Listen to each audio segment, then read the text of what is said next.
ये जो generic medicine जो हम कहते हैं अभी, ये अंग्रेजी का शब्द है, इसको हिंदी में कैसे समझाएं? मैं आपको बहुत सरल भाषा में बताता हूँ। हाँ। तो ये जेनेरिक नाम जो दवा का जो मूल सॉल्ट है, जो इसके अंदर जो दवा है उसका नाम है, केमिकल नाम, उसका केमिकल नाम है। अब जैसे और उदाहरण अगर सरल करके बताएं इसको, तो जैसे ये लड़की दुबली पतली सी नजर आती है, तो मैं अगर डॉक्टर हूं, हाँ। तो मैं इसको ये कहूं 1 गिलास दूध सुबह 1 गिलास शाम को पिया कर।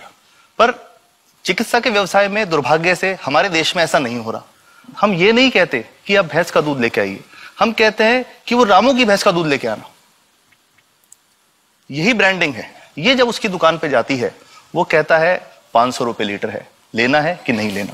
तो जो 30 रुपए की चीज है वो 500 रुपए में मिलती है। तो अगर मैं डायबिटीज की दवा ले रहा हूं और अगर मैं ब्रांडेड दवा लेता हूं तो मुझे कितने की पड़ेगी? जैसे एक 117 रुपए में भी है, 117 रुपए में मिलती है। और अगर वही चीज हम उसके जेनेरिक मेडिसिन के नाम से लें तो वो कितने की बनती है?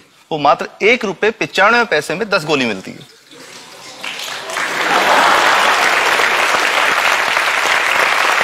और दोनों गोलियों में कोई फर्क नहीं है किसी किस्म का? 100% समान, क्योंकि इसकी उत्पादन लागत ही इतनी है। उसका मैन्युफैक्चरिंग, पैकेजिंग, ट्रांसपोर्ट, रिटेल जो उसके मार्जिन जो हैं, जो हमारे ज्यादा वो सब मिला करके उतने की ही पड़ती है।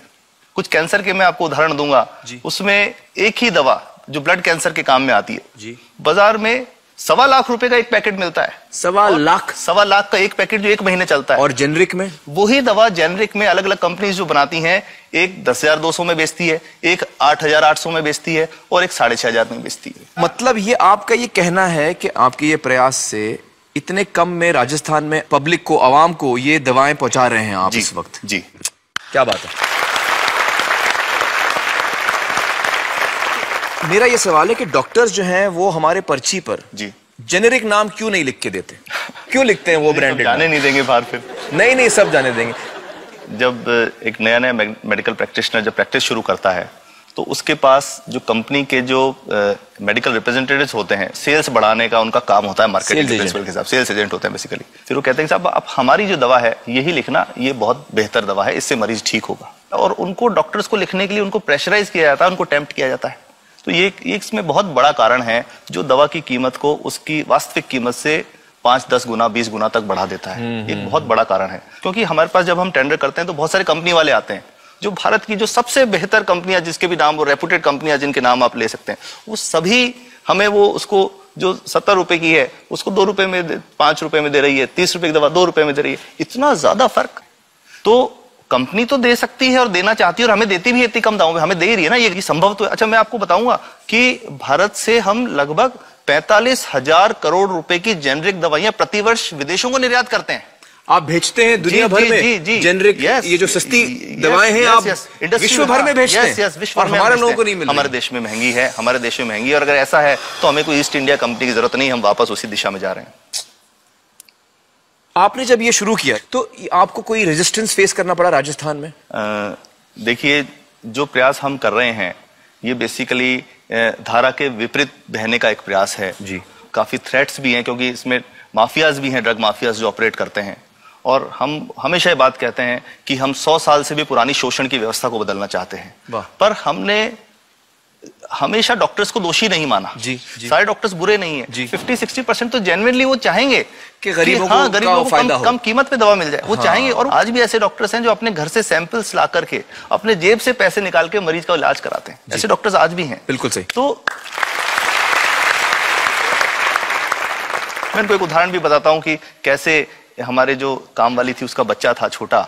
इंसिडेंटली हमको इस समय छुट्टी मनाने कोई बाहर गए, जब हम लौट के आए 10-12 दिन बाद, तो वो लक्ष्मी के साथ उसका छोटा जो बेटा था राजू, वो भी उसके साथ आता था जब, और मेरे बच्चों के साथ खेलता था, मेरे बेटे के साथ खेलता था। तो वो लक्ष्मी अकेली आई, राजू नहीं आया। तो हमने पूछा कि क्या हुआ, तो उसने जो बात बताई कि साहब वो उसको, आप गए थे, उल्टी दस्त हो गया था। उल्टी दस्त की बीमारी के लिए वो जब दवा लेने गई तो केमिस्ट ने उसको कहा कि इसकी तो 400 रुपये लगेंगे। तो उसने कहा साहब मैंने खूब मांगा, मेरे पास 400 रुपये मुझे नहीं थे, और मेरा बच्चा रात को ही उसको दस्त आते रहे, वो खत्म हो गया। और मैं आपको ये कहना चाहता हूं कि वो जो दवा लिखी थी कि वास्तव कीमत 1.5-2 रुपए ही है, तो वो बच्चे की जान बच सकती थी। 65 वर्ष के बाद भी अगर कोई बच्चा उल्टी दस्त से मर जाए तो मैं नहीं समझता इससे शर्मनाक बात कोई हम लोगों के लिए हो सकती है। और सबसे बड़ी बात कि इसे आसानी से बदला जा सकता है। हमें सबको एक समन्वित, एक संगठित प्रयास करने की जरूरत है। ये तो कुछ भी नहीं है, कोई नई फैक्ट्री खोली नहीं, कोई नई दवा नहीं बनानी, ये सब जो गलत चल रहा है इसको रोकना ही तो है। तो दोस्तों, डॉक्टर समित की बातों से हमें यह पता चला है कि दवाइयों का जो कॉस्ट होता है, जो उनको बनाने का खर्च होता है, वो बहुत ही कम होता है और हमें इन कम दामों में ये दवाइयां मिल सकती हैं अगर हमारी राज्य सरकार जेनेरिक मेडिसिन की दुकानें खोले, जैसे राजस्थान सरकार ने किया है और जिसके लिए हम उन्हें सलाम करते हैं। एक बात और, अगर आप एक एनजीओ हैं और आप जेनेरिक मेडिसिन की दुकान खोलना चाहते हैं तो department of chemicals and fertilizers आपको 50,000 रुपए की ग्रांट भी देता है। डॉक्टर समित, आपने बहुत ही बेहतरीन काम किया है और इस बहुत ही अहम मुद्दे पर रोशनी डालकर हमारी आंखें खोल दी हैं और हमारी दुआ यह है कि जो काम आपने राजस्थान में शुरू किया है वो हर राज्य में फैले, देश के कोने कोने में फैले। बहुत बहुत शुक्रिया हमारे साथ बातचीत करने का doctor Samit, thank you so much.